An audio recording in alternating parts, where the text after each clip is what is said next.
Hi guys, welcome to the channel. In today's video, I'm going to show you how you can add PayPal on PlayStation app.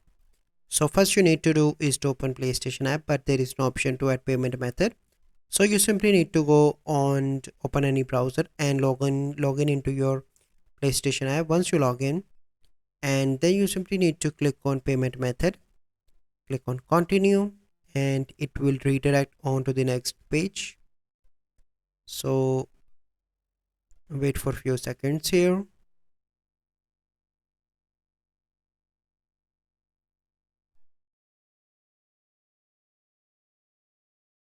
Okay, and here you can see two options: add payment method, add funds. So once you click on add funds, here you can see credit or debit card.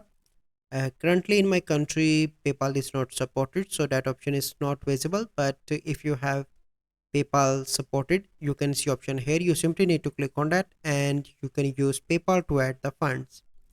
So this is the process. I hope you find this video helpful. If you find this video helpful, must like this video, subscribe to our YouTube channel for future videos. We'll see you in the next video.